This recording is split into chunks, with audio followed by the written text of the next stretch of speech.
Comedian Ricky Gervais has weighed into the US presidential election by poking fun at celebrities who claim they know best when it comes to politics.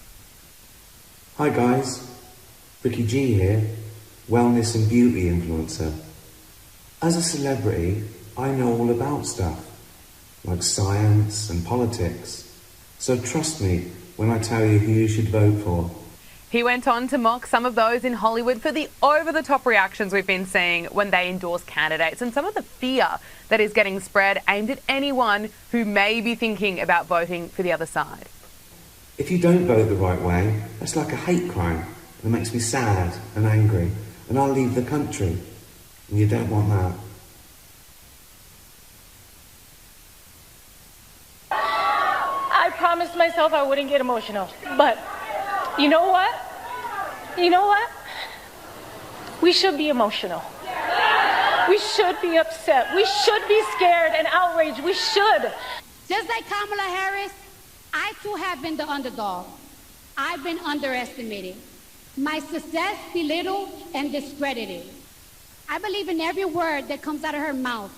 She's passionate, she's compassionate, she shows empathy, and most of all, she is not delusional. Yeah.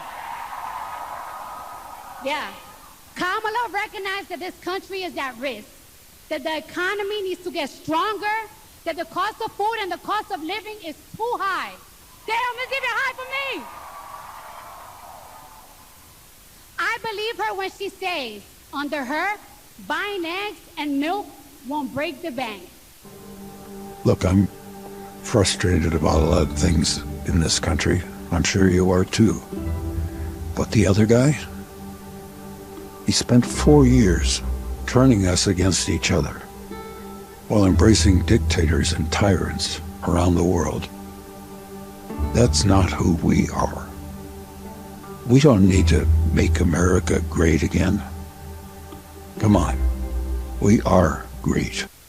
The truth is this: Kamala Harris will protect your right to disagree with her about policies or ideas, and then, as we have done for centuries, we'll debate them.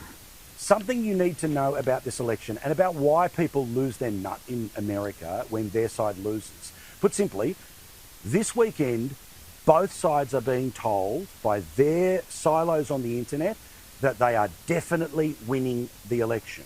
David Brent is not Trumpian per se. Like, he has some qualities that people could see, like read into it and say. He is like Trump, but the big difference is that Trump's a winner. Right. You know, Trump gets his own way, and David Brent doesn't. Because deep down, David Brent is sort of a nice guy who just wants to be one of the gang. He doesn't have to be the best, he just wants to be in the ballpark. Do you know what I mean? He wants to be on the team. Yeah. People often say to me, they say, "Oi, Brent, you know, you're a philosopher. You're a leader of men. You're a great comedic mind. But is there anything you won't joke about?" And I always say, yes, they're handicapped. So I will not laugh at them or with them. It's a very strange example. I mean, it's not an example because there's never been anything quite like it, but Trump has more in common with David Brent than he has JFK. You know, he's a man who wants to be loved, who wants to be famous. You know, he was the host of The Apprentice. Yeah. You know, and he's clearly more ruthless than David Brent. And I think that's the difference. That's a big difference. It's just harder. It's harder to have sympathy with him, I think. So first question is, so why are you here? What's your objective? Well, to get our England back the way it was. How do we do that, and what is the England to you? England to me is Christianity. Just our English way of life. How do we get back to that though? Well, getting rid of this government for a start. Are you happy if you have tax money to fund what's going on in other countries like Israel, Ukraine?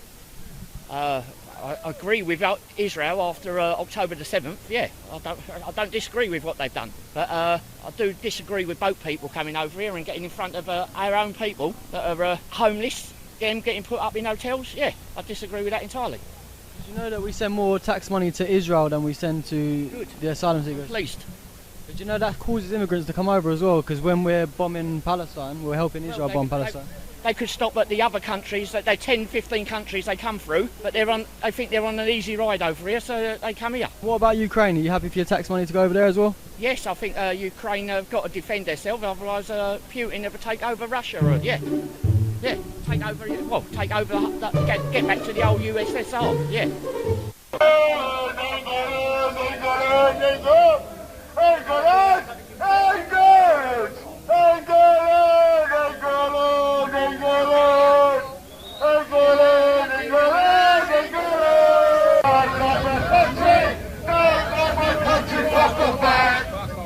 And you rules the waves. Britons never, never, never will be slaves. Rule Britannia, Britannia rules the waves.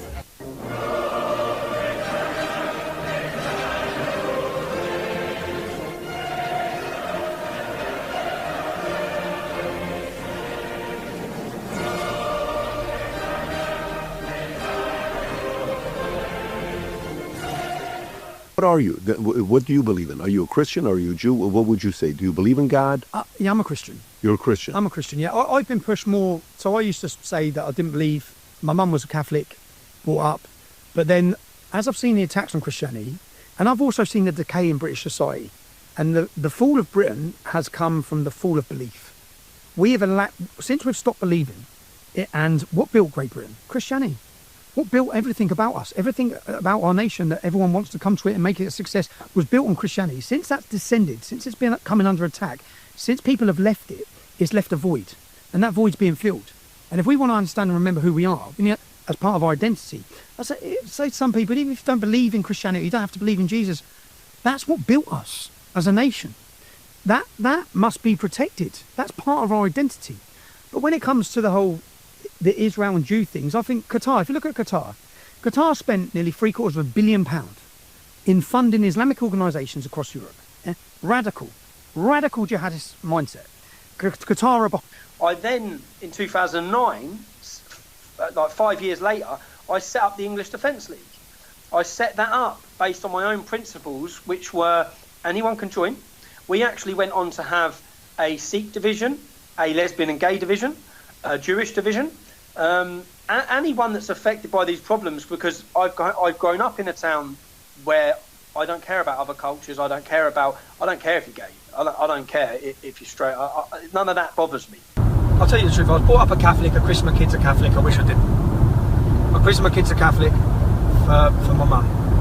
My mum's a devout Catholic. I'm not. I was brought up Christian, born into a Christianity, like most people are born into their religion, I guess. Always assumed there was a God and a Santa. I think I stopped believing in God the same year I stopped believing in Santa, but I think God beat Santa to it. Although I kept quiet about Santa for longer, because I thought, I know it's Mum and Dad, but if I expose that, do I stop getting presents? So I get quiet for a little while. You're surrounded by it. And as I said, I don't think my mum was particularly religious, but as I've said before, as a working class woman,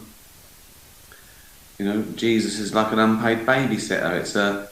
It just helps her bring up, so they think, if I'm not watching you, Jesus is. It's that sort of thing. It's to curb bad behaviour. It's to instill morality. Again, so they think, because traditionally, religion is associated with morality and good behaviour. Obviously, we know that's a random relationship. There's absolutely no relationship to good behaviour to any religion versus any other religion or lack of religion. You're either a moral person or you're not. And no religion owns or invented morality. I've read the Bible. Obviously, as a Christian kid, 5 to 8, you read the New Testament. But I was fascinated with the Old Testament as well. The bits they know were changed. Obviously, that wasn't Christian when it was written. Obviously, Abrahamic. Yeah, it was always. It was. I mean, if you also, I've got no problem with spirituality. You know, I've got no problem with people believing, you know, there's a God or they go to heaven or praying, and fine, it doesn't affect me. Religion's something different, isn't it? Religion's something different. Religion is like, it politicises it. It's like religion came along and went, oh, you believe in that God, do you? Well, it'd be better if you believed in this God, because this God does things that I like. So do that, do this ones. And then you go, okay, I believe in your God. Right, okay, well, then religion went, well, I know God, and he wants you to give me some money, and then you will go to heaven. That's religion. So you only have to look at the Old Testament to see it was written by men of the time. I mean, it really did favour the men that wrote it. But yes, I've explored it. I explore it every day. I'm surrounded by it, and even when I stopped believing, you know, and because I got into science, you know, you still have to. You know, you're part of society, so you question it. You question rules, and then I studied philosophy, which you know, everything in theology is they use philosophy as logical thinking. From the ancient Greeks to modern day philosophers like Bertrand Russell, they've all pondered, why do people believe in this? What's the evidence? We're just here asking everyone, what's the reason you're here today? What are you trying to achieve? What do you think is? I don't know, you tell me, I'm asking you. We want England back. Mate, I've got a 5-year-old daughter, I've got a 14-year-old daughter. It's the safety of our women and children. Their beliefs are totally wrong due to, like, obviously what we believe in. This is a Christian country. Yeah, we look after everyone. Come over the right way, we ain't got a problem with that. It's not about the colour of your skin. We keep getting classed as racist. We're not far right. We're just worried about our women and children. Tempers are flaring now because we're paying for this and they're kicking off moaning saying we've only got 2 controllers for our PlayStation. I work 5 days a week, yeah, the government taking near enough half my money, and it's not fair. So basically you're sick of your tax money funding asylum seekers and all that? On the wrong thing. Look at our NHS. Our NHS is crumbling. It was never designed for the infrastructure of how many people we've allowed to the UK. Are you happy for your tax money to fund a genocide in Gaza though, like it's funding Israel? Because you know we send a lot more... It. That's another thing, they're not getting it. The governments are taking it. Who's not getting it? All the governments. All this aid that we send out, yeah, most of the governments take it. Look how much we've sent to Africa. We sent all this money out, yeah. Where's it all going? The soldiers take it, the politicians take it. It's all corrupt. So you're happy for your money to fund Ukraine and Israel though? To a certain extent, yeah. But you know more money goes to Ukraine and Israel than the asylum seekers. Nah. Yes, it does. No, I'd disagree on that. I would literally disagree on that. It's not like that. From what we're seeing, we're just the ethnic minority, you know. You've got good and evil, yeah? The Bible, Christianity, is good. The other one's pure evil. Did you not think that the reason we get loads of immigrants though is because we're funding these wars that are destroying our hometown? Because it's easy. Come over on a boat, you get everything. We don't give a fuck about them. As long they come to our way of living. Legend. Sufjan Stevens. The only thing, I use that as the last song on series 2 of Afterlife. Beautiful. How are you? Exciting times in America and for the rest of the world, I think. Which is a good thing, of course. Where are you watching this from? Let me know. Is this working? It seems to be working. I've had gigs cancelled. I could just be talking to myself again. Stressed. Upset. Not over yet. What are you upset about? I don't know, whose side you're on. Going slightly mad. Crazy in the US. Someone from Hampstead, that's down the road. Vancouver, Montana, Devon, Chicago, Liverpool, Turkey, Bournemouth, Liverpool, 2 for Liverpool, Liverpool in the lead, Philadelphia, Ireland, Toronto, Texas. Good. Right, let's kick off. Forget the election. Forget all natural disasters. Forget that we're a dying species on a dying planet, circling a dying sun. Let's get to the important stuff. This is from Tiana. Thoughts on the existence of slugs? It's a good question. I have got thoughts on the existence of slugs, and I'm all for it. Slugs. Well, they're. What can I tell you about slugs? They're mollusks, for more specifically, gastropods, which I think means stomach-footed. They're basically a thing that's a foot with a stomach. They basically eat and then move, and that's it. They're about, when I say they're mollusks and more specifically gastropods, it goes phylum, class, order, family, genus, species, and so that's all the branches. You start off with a kingdom. There are animals, and then it's the phylum, and then the phylum has different classes, and each class has different orders. Phylum, class, order, family, genus, and then species, and that's a specific. And there are 5 to 10s of millions of species. But yeah, so the phylum is mollusks, means soft-bodied. You've got slugs, snails, sea slugs, octopus, and then you've got gastropods, which are slugs and snails. And I think snails came first. They're about 150 million years old, right? So they've been around for a long time. They haven't changed much. But slugs evolved from snails. They lost their shell. They had their shell first, and then they've still got a little residue cell inside. If you opened up a slug, which I don't know why you would, a lot of people think a slug is just a homeless snail. It's not. It's evolved. Rather like the slow worm isn't a snake, it's a lizard, and it lost its legs. It didn't need them. It goes, it said, listen, I'll be honest, I do a lot of burrowing, and the legs get in the way. Right? So I'll lose them, be more like a snake. And some snails obviously went, I don't need this shell, I want to get into places, I'll lose the shell. I think the shell was more important in the early days of being a slug, like 150 million years ago. It sort of protects you from stuff. But then as soon as elephants came along, I'll be honest, this shell doesn't do a lot. This shell doesn't do a lot against a mammoth. I'd rather be a slug, I'd rather be free. So that's what I think of slugs.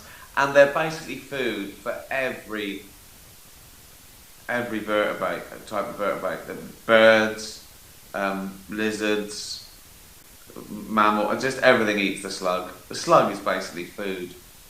It just eats plants. It knows its place. That's all I know about slugs. Good luck to them.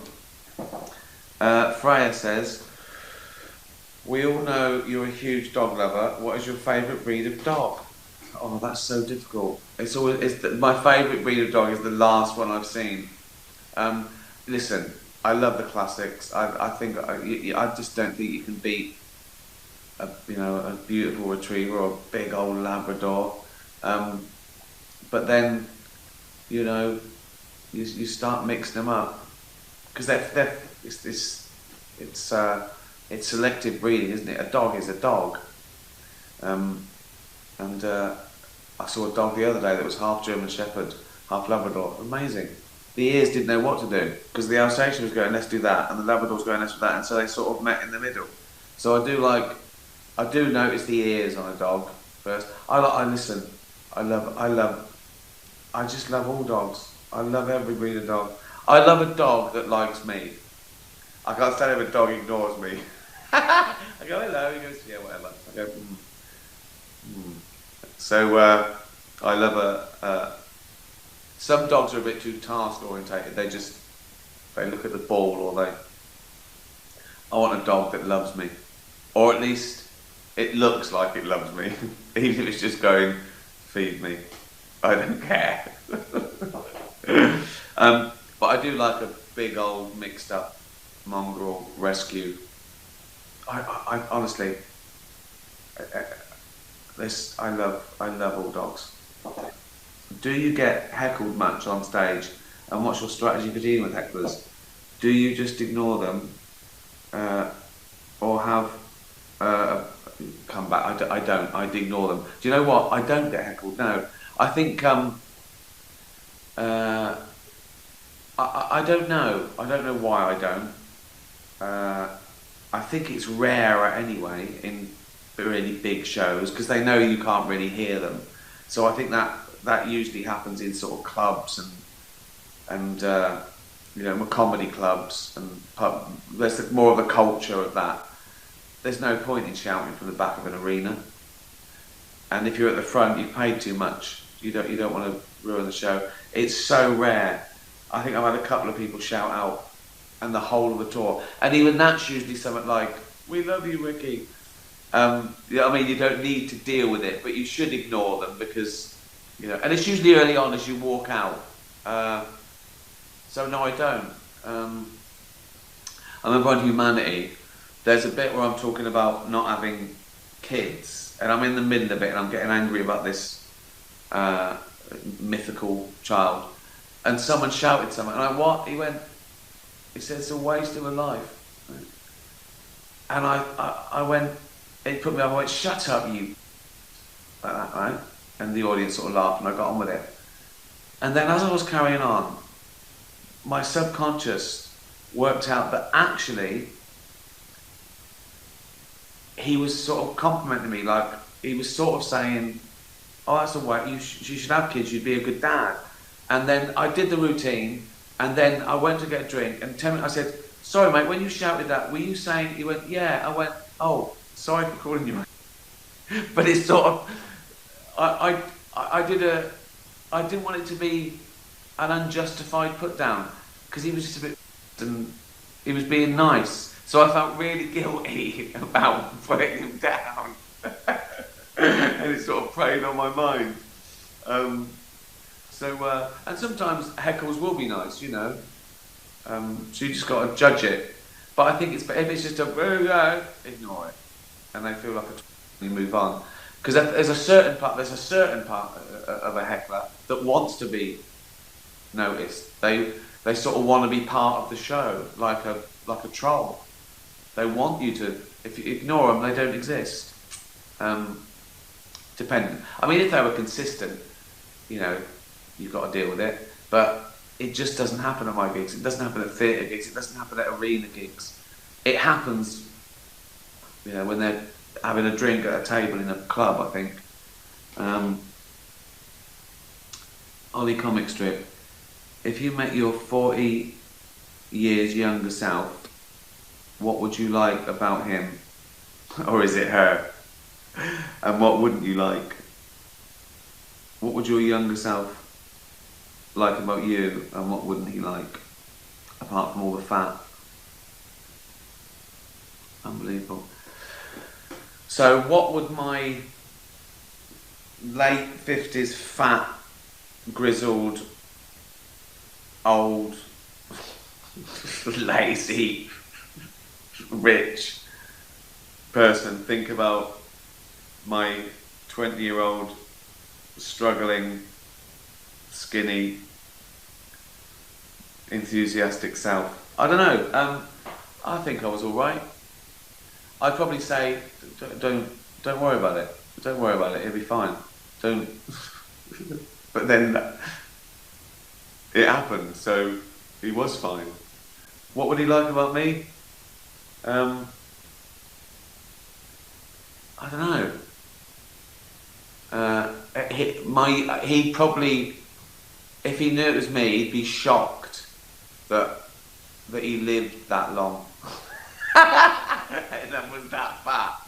He'd go, I didn't know you could be that fat and still be alive at that age. I go, yeah, the medicine's amazing. The medicine's amazing in 40 years, mate. Have another drink. Don't worry about it. It's tough, that question, isn't it? Gunnar, you see a report on the news that you've died in a freak accident. It never ends well, does it? These questions for me. So I see on the news that there's a report that I'm dead. Do you call everyone right away or watch it play out? Well, I suppose, what would be the first thing I'd do? I suppose I'd have to call immediate family, wouldn't I? And then I might, what I'd do is, I'd replay it on the news, tape it and tweet it. Tape the news that I died. Oh God, it's a funny question. That's happened to a few people, isn't it, when they do that fake trends on Twitter. R.I.P. Maybe, what if I thought it was real? What if it's like one of those horror films when you're watching it on the news and you go, I'm not dead, and you look round and Jane's crying over my body and I am dead, I'm a ghost. You good, wouldn't it?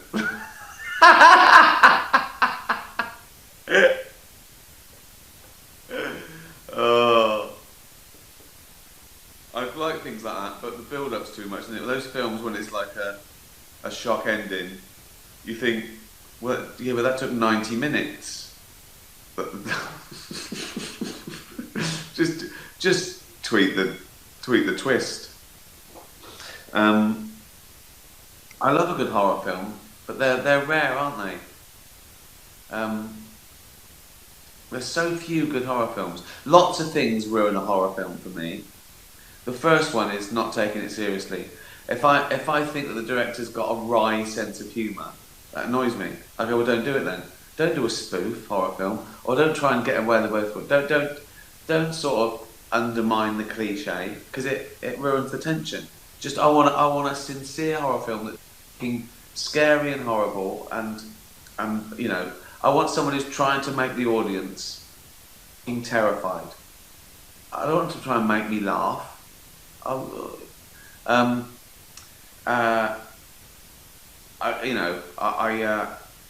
like something psychological. I really like something psychological. Something that's just the tension. I did, when I was growing up, I liked things like, you know, vampire films and zombies. Zombies were stressful because it was never ending. Like I like the you know, the zombie trilogy, and yeah, just opening the lift and they all come in. Oh fucking hell! Oh, that's too much. But now things like that don't make me. I'm not scared of that. Just something psychological. Just a face at a window is still good, isn't it? That's really good. A face at a window is still good.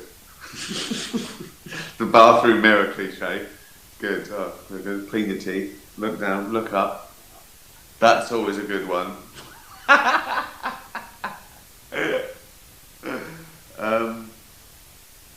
Wait. What's So I would call immediate family, Gunner.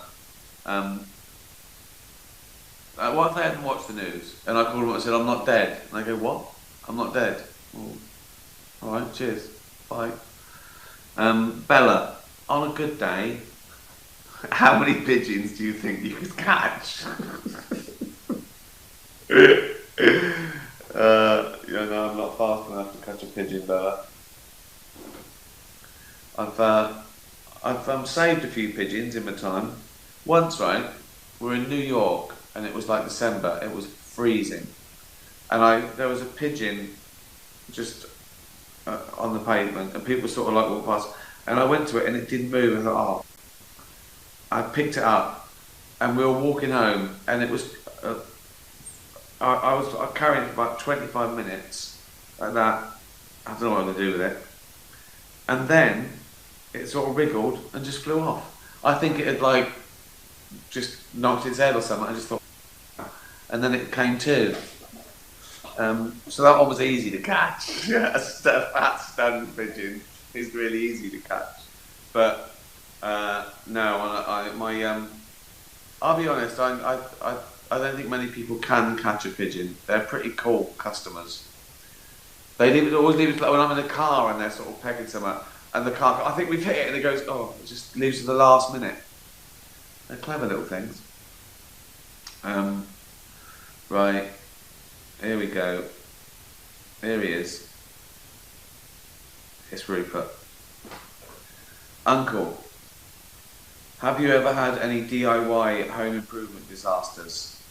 Like my mum, who when her and Dad lived in a flat, decided to decorate the lounge and wanted the bottom half of the walls papered and the top half painted. She decided, whilst Dad was at work and after some wine, to help speed things up. So she measured a piece of wallpaper, cut it to size, then proceeded to cut the rest of the roll to that size. Only thing was, the walls were out. The walls were out. The walls weren't out. The walls were out. And so, not even, and was left with pieces cut way too short. I wouldn't know where to start with wallpapering. I just didn't know where to start. I've seen it done. My mum used to do it. Fucking ladders. On chairs and planks between that. She did the stairs. I don't know if she did the stairs. But I can't do DIY. I haven't got the patience. I just haven't got the patience to know you've got to do it. I know there's ways to do it, but I think, no, I can't do all that. I did try to build some shelving once. We lived in our first sort of flat, and it was horrible. And there's nothing there. And I found 3 bits of wood in a skip. And I thought I'll make a shelf, and I had nothing to make it with, right? I think I had a hammer and a couple of nails. So what I did was I just put the 2 bits of wood like that, and put the bit of wood on top of it, right? And I nailed them like that and put it against the wall. And as soon as I did that, it just sort of went like that, because there was no. So it was like that now. There was a parallelogram just against the wall, right? Right.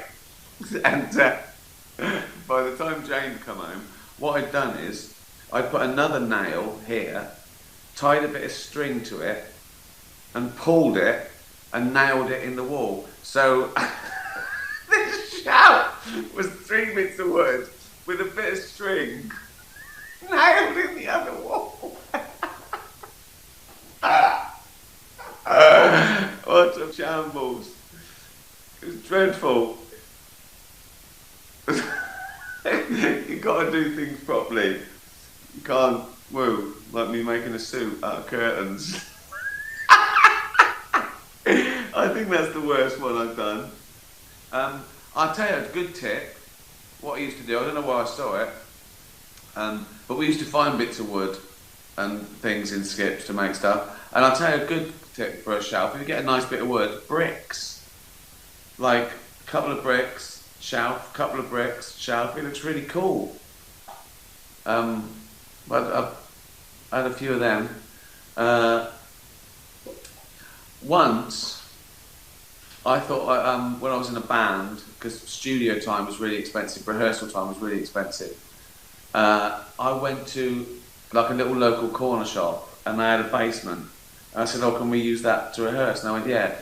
So I soundproofed it, right? I found me and my band, we got loads of mattresses, and we put it all around the walls of this little basement, right? But then when we came to rehearse in the summer, it was like a sauna. So it was like 90 degrees down there, and all the in the mattresses came out, and it was like it just stank of hot. And so we went upstairs and said we can't do it anymore.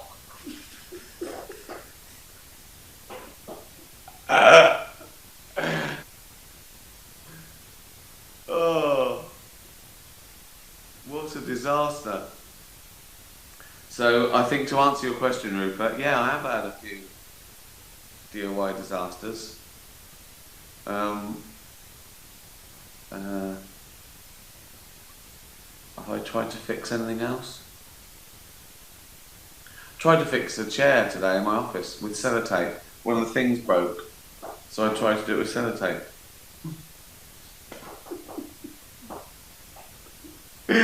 Yeah, in the end I just swapped it out for a different chair. It's not going to work. You got to have a go, ain't you? Right. One last question. It's from Kermit. You awaken. You awaken. It's like translated from the Brothers Grimm or something, isn't it? You awaken with the mouth of an anteater and really short arms like T-Rex. So, like that, yeah? Right. You go downstairs for breakfast only to find Jane has signed you up for piano lessons. How do you cope? I could do that, couldn't I? I've got short arms, but I've got normal hands, have I? Or have I actually got... Because if I actually had the arms of T-Rex, that wouldn't be that bad, would it? Because you think that his arms short on him, but on me, they'd be alright, wouldn't they? But I'm assuming I just lean forward like that. Would my nose get in the way? If I'm trying to play piano, I keep hitting my nose. Because I've got that. So I go... So I'll be honest, I think the piano lessons would be the least of my troubles. I'd come downstairs with the nose of an anteater and short arms, and I'd go, oh, the piano lessons. That wouldn't. It wouldn't. That's a drop in the ocean, mate. Unbelievable. Well, sorry I didn't get to your question. I sort of try and see them through the day, these questions. They come in randomly. And I try and cut and paste them so they're all in one place. And I miss some and forget some. And, yeah.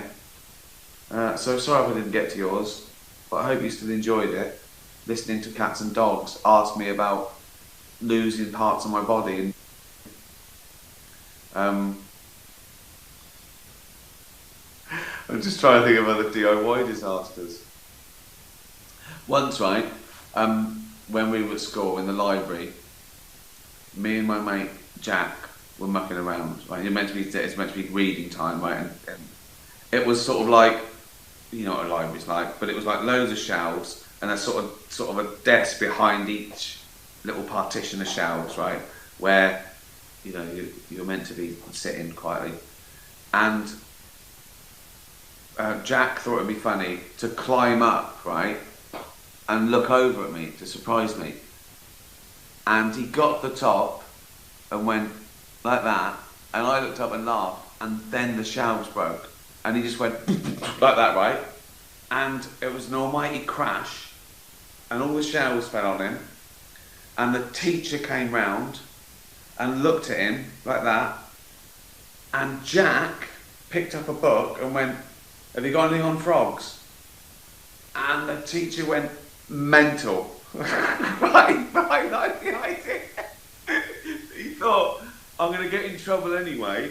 I've got to make the most of this. I've got to go down fighting. I've got to go down laughing. Oh dear. Oh, well, there you go. That was a load of I've had lots of requests from people to sponsor this, but they keep coming up with ideas. You know, really good money, but doing things, and I don't want to do anything. I just want it to be this. So any companies, I'll do it if I can just say, this is a load of sponsored by What's It. Thanks for the money. Here's a donation to animal charities, and then just do the normal show. I don't want to do anything but this, and So yeah, sorry about that. I wish I'd never asked now.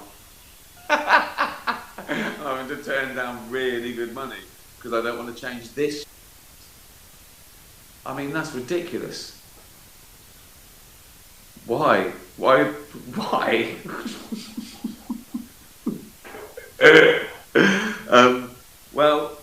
let's stay sane, be nice to animals. Cheers. Hold on, where's the thing to turn it off? It's gone. Oh no, it's still there. Tatty bye, everyone. Tatty bye. You haven't ended chaos, you are the chaos. Prime Minister, less than a week away from a budget where all the leaks suggest you're going to have to raise taxes and cut public spending, why are you prioritising a new government handout, free crumpets for kids? Well, these breakfast clubs are hugely important for children. We're here at St Anne's in Reading. This has been a pilot school, and you can see the impact it has on children. They get something to eat in the morning, which wouldn't necessarily otherwise be the case, which sets them up. They do activity in breakfast club, which means that they're ready to learn for first lesson in a different way. So hugely important for children, giving them a much better chance to get on and to learn. Really important for parents as carers as well, because they can drop children off and get back to work if that's what they want to do, and it saves them several £100s. And if there's one issue across the country which is absolutely the top issue, it's the cost of living.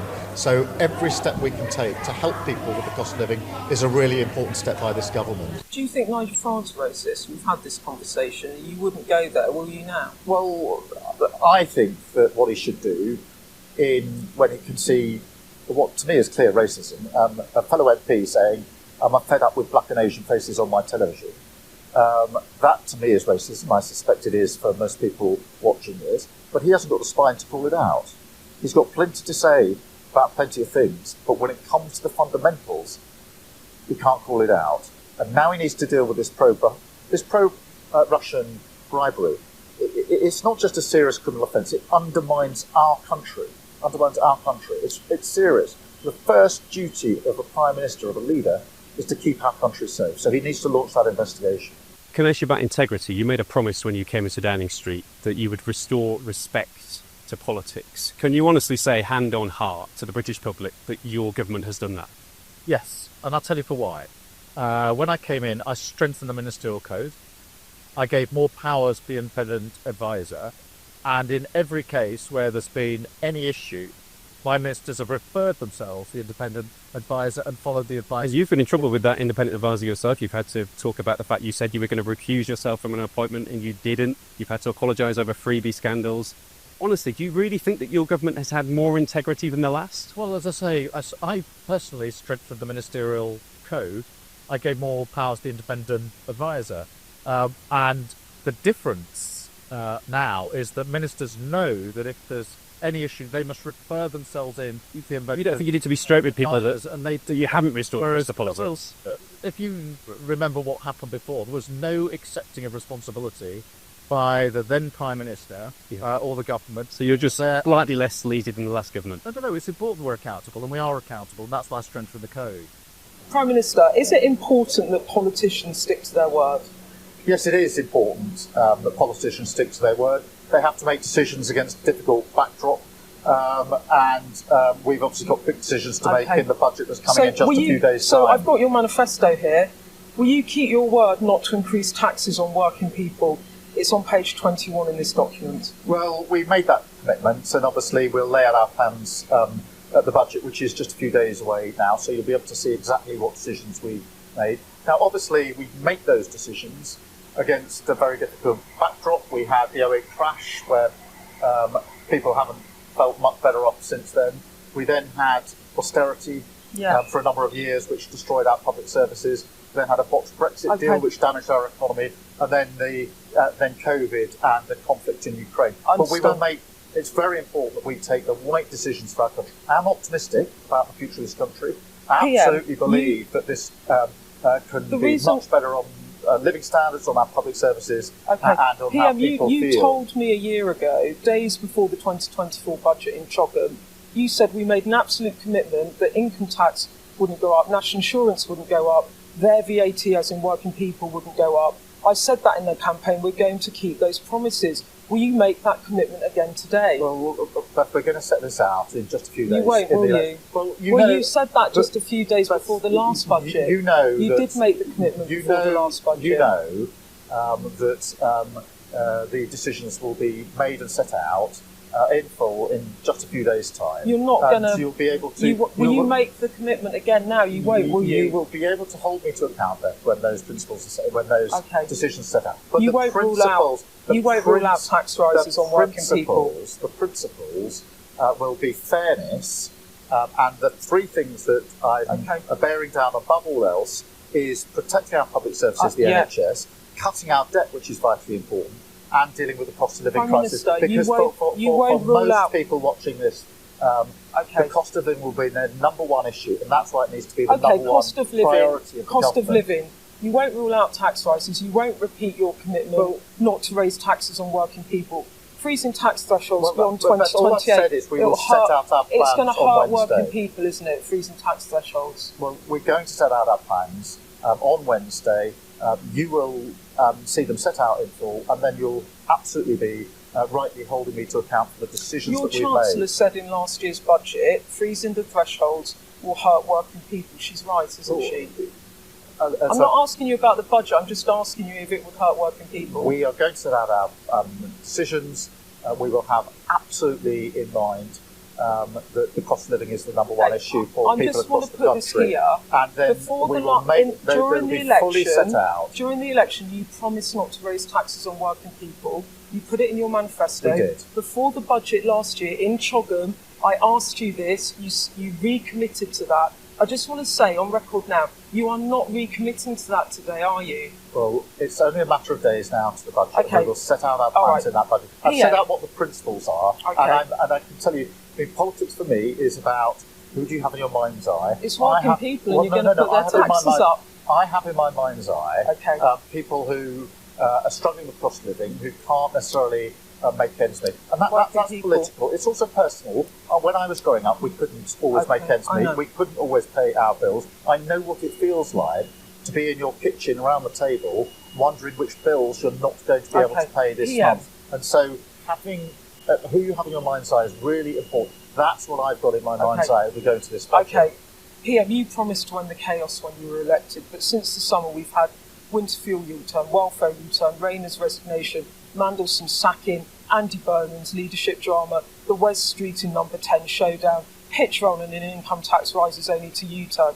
You haven't ended chaos, you are the chaos. Look, every minute that we're not talking about the cost of living is a wasted minute. But this is chaos. But at the same time, we have delivered free childcare for children between 9 months and 4 years. That's a game changer for children when they're in their education, and for parents. Do you acknowledge only yesterday we were rolling out the extension of free breakfast clubs. We're freezing prescription charges. We're maintaining the cap on bus fares. So none of the stuff that I've just mentioned, that you're just going to gloss over that and not acknowledge that this is chaotic. No, I'm not. But I'm really conscious of the fact that what the majority of people want to know is, if my number one issue is paying the bills and making sure I can make ends meet, what are you doing about that? And that's why it's important for me to say, these are the measures we're taking. Are you let me put it another way. Are you disappointed about what's been going on in your Downing Street since September? I think that every minute that we're not bearing down on cost of living is a wasted minute. As you're not a violent person, I'm not, no. I wish I was. I'm not brave enough. Sometimes I think, I watch a lot of stuff. Bills will come down by up to £300. We can cut bills by an average of £300 a year, every year, right the way as far as you can see into the future. Get people's bills £300 a year lower. That ought to bring down the household bills by about £400 for each bill, but that's a permanent drop. That's what we said in the election. We continue to hold to that. When Mum lived in the UK years back, she and her foreign friend once went to a local job centre to apply for 2 jobs they were not qualified for. So they went through a whole interview despite not being qualified. What's your worst job interview? I haven't had many, I've only had a couple. The one I remember, well, there was one where I went with my friend that I put in the office, it was the first scene in the office. I went along with my mate, and we were 17, it was the school holidays. We went along to one of those services that put you in offices and factories, you know. And the guy had a ponytail, and he said, I don't give shitty jobs. If 2 guys come to me, they're right there.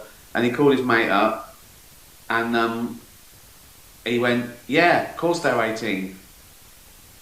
Like that. And I remembered that, because I remember thinking, he's trying to get us to trust him, but the first thing he did was lie to his friend.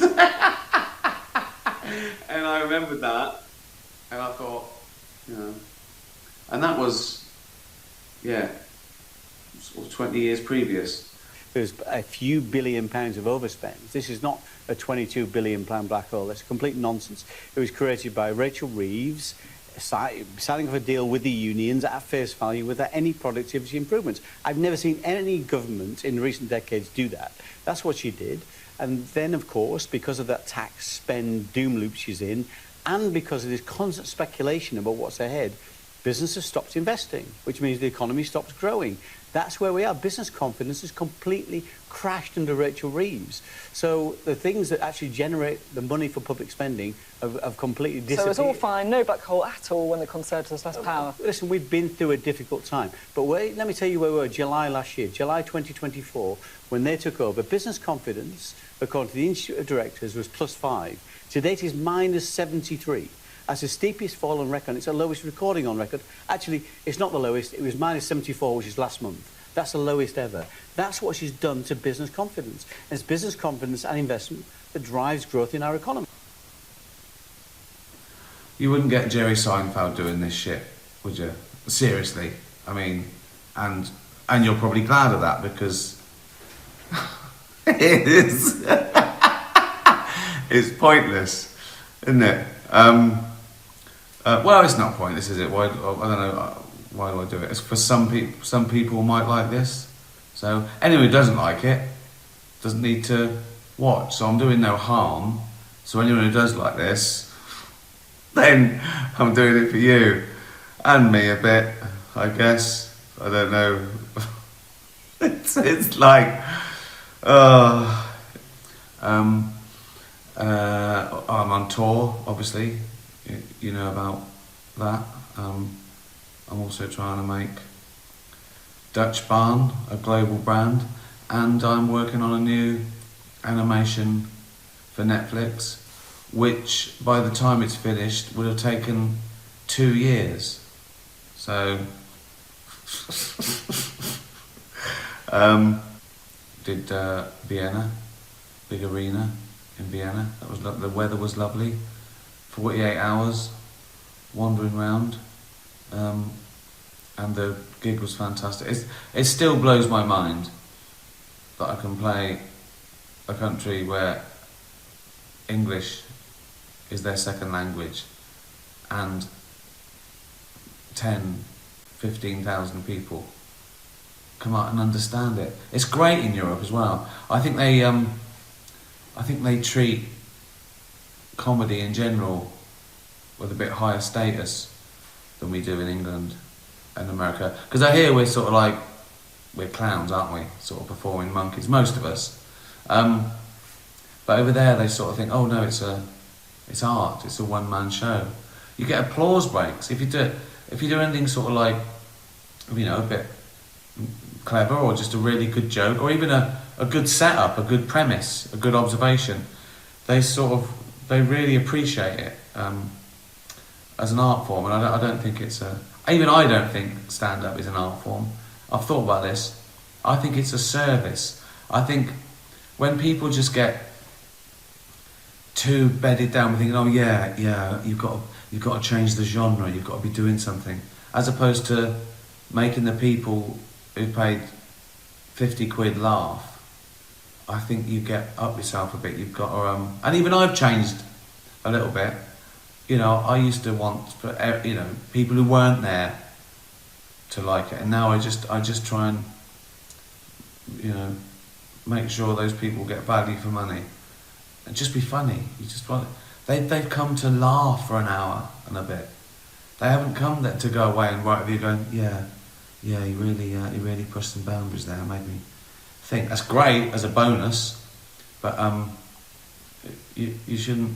You can do both, but if you have to do one, choose them all laughing. Is my advice. And I always look sort of red and flushed and bloated and sweaty and hog-like. And I have had a bath, but I think I've got a bit of colour because it was so lovely and sunny in Vienna, and I've been for a long walk and a bike ride today and played tennis. I think this might be a little bit of tan on my fat, blotchy red skin, so not sure. Right, another question. Glenn, do you still get the same buzz from stand-up as you did from the first one? Also, which is your favourite tour so far? I do get the same buzz.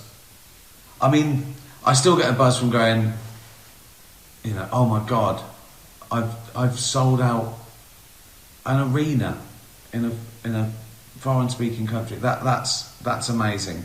You go, will they get every joke? What should I leave in? Can I explain Jimmy Savile to someone in Lisbon? So you've got that buzz you want everything to go well. You want to tell everything well and then get everything. So you get that buzz. My favourite bit is still probably the warm-ups, when you're just trying anything and it doesn't matter, you just go out there and you go crazy, and that sort of always goes well, because even if you do something that doesn't go well and you go, that was shit, and you think about it, they're laughing at you struggling and introspecting, and they know no one else is going to see that. So I can't wait to finish. I love this tour, but I can't wait to finish this tour so I can start again in a little theatre with my comedy chums, just we muck around for an hour backstage. What have you got? What are you doing? Oh God, that's good. Or you go, oh, I've got nothing. I'll see what happens. So I love that. So no, if anything, that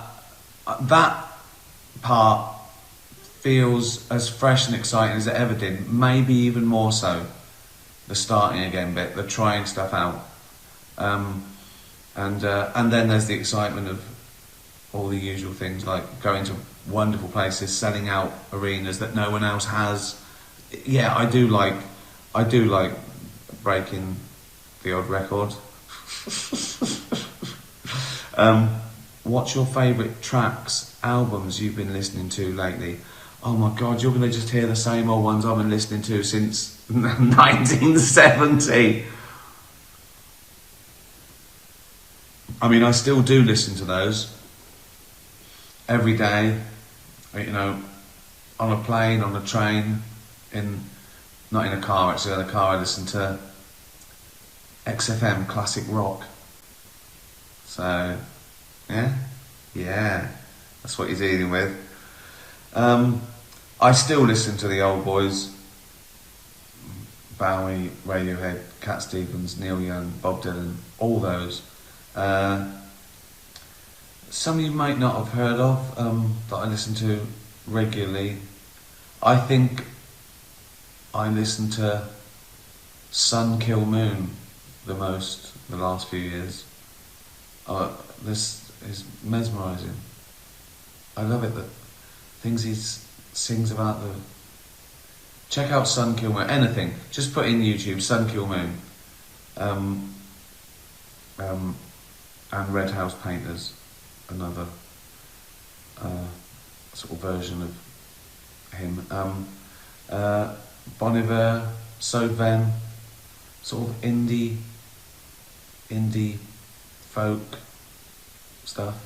But that's my recommendation for people who haven't heard of him or have never listened to him. Sun Kill Moon. Check that out.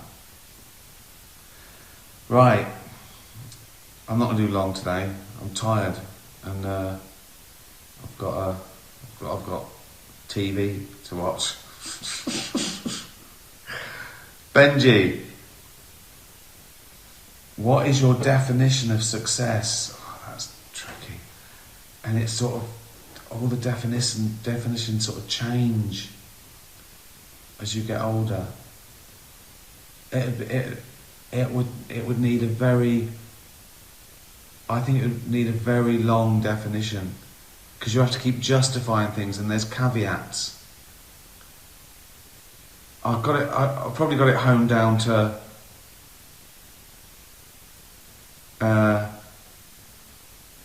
I assume you mean career as well, because of course you can have a successful life without you calling it, but let's say it's linked to career. That makes it slightly easier. I think my definition of success is now, and probably always has been without being able to define it before, is doing what you like every day without compromise and getting paid for it. Because you can compromise and get paid, do really well, but I don't think you'll like yourself as much. But you can treat it like a job. But for me, success is getting to a position where you can just do what you like, and it doesn't matter what the consequences are, whether it wins awards or whatever, but you've done exactly what you wanted, how you wanted, and you got paid for it. And the big trick is to keep doing that, obviously. You might be able to do that once and then go, oh, I wish I'd have sold out. But the trick is obviously longevity, because you want to keep doing what you want as long as you can. This isn't a definition, is it? This is a fucking ramble. Definition of success. To do what you love, how you want, and it pays the rent. Oh, tough question that, Benji. Wasn't it? Yeah. Foxy agrees with me. His name's Fat Eric, by the way. Bobby King. What's your favourite joke from all your Golden Globe appearances? Oh. Right, one sprung to mind straight away. So that's probably two. I've got two, I think.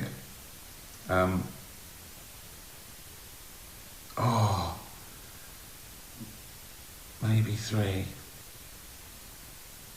Okay, so the first one that sprang to mind, which I loved at the time, and I was very proud of it,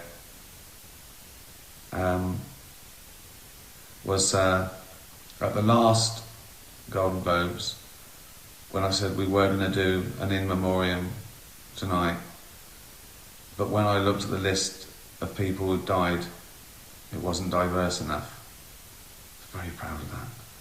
Very proud of the sarcasm of the time as well.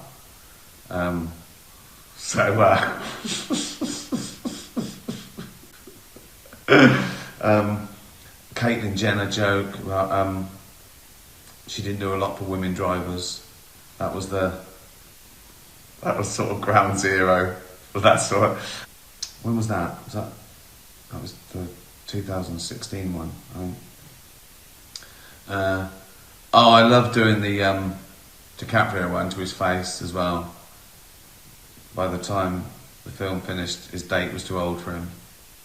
And I've got an affection for the first Mel Gibson one. When I agreed to do that Golden Globes, I forget which one it was. Was it 2011, 12? It just happened with him being stopped, drunk and having a rant. And I came up with that joke. I think it was the first thing I thought of to do. Now I like a drink as much as the next man, unless the next man is Mel Gibson. So yeah, one of those. Probably the In Memoriam. Underrated gag, that. Even though I say so myself. Thanks very much. What's the worst technical difficulty you've experienced on stage? Oh, have the lights ever gone out or a mic stopped working? Oh, it's that. Right, now this will sound pathetic, but I use one of them, right? And the reason I use one of them is because a lot of my stuff is actually visual, not in a Lee Evans type way. I mean, I sometimes act things out. I sometimes sort of like bring characters to life, like a conversation between Hitler and Nietzsche, or, you know, the personification of animals, acting out the polar bear, hunting with whatever. And you do that.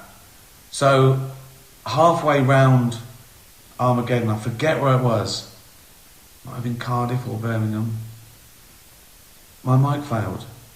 And the second one failed. So I had to use a mic, I think, and it was really stressful because I'm thinking there's a bit coming up where I'm, you know, wanking off a paedophile.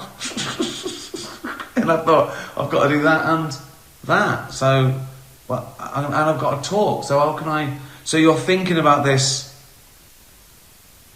That's very specific. That probably doesn't happen to a lot of comedians. Like they're going, oh, coming up next, I've got to wank off a paedophile.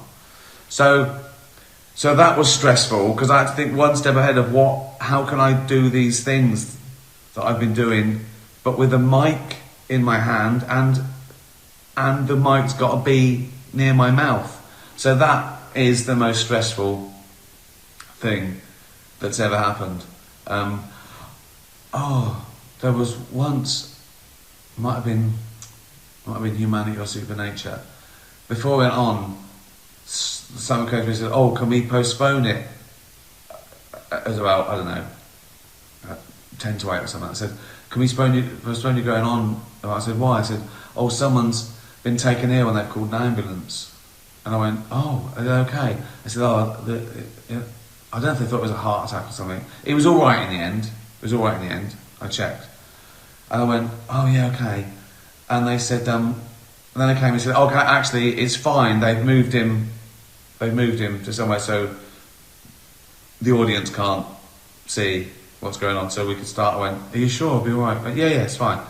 So I went on, and what they hadn't told me is the audience couldn't see him, but I could, because they were sort of treating him in the wings. So I'm doing all this stuff, and I could see some paramedics. It was fine. Yeah. I was just waiting for them to go clear. I go. So that was pretty stressful. But as I say, he was fine. So yeah, things like that can happen. I think the sound's never gone down. The mic's failed a couple of times, and you sort of plug it in, and I thought, first gig of Humanity in Bristol. I don't know whether it was I'd eaten too quickly, or it was the first one, or I thought, I felt like I'm gonna have like palpitations, head stroke, heart, all this in your head, and I thought, but just keep going, it'll be all right. And I thought, don't be a fucking idiot. If you're having a heart attack, you could. All this is in my head, right? Again, it was nothing, right? But I thought, I said, I feel a bit unwell, and they laughed because they thought it was a bit. I went, no, seriously. I said, is there a doctor having a heart attack? They laughed again, and I was trying to make it sort of funny because I was embarrassed. And then I said, no, I said, hello? And they laughed. I went, is there a fucking doctor or not? Right? Someone said, sit down. I went, oh, I can't sit down. And then one of the stage managers brought on a stool.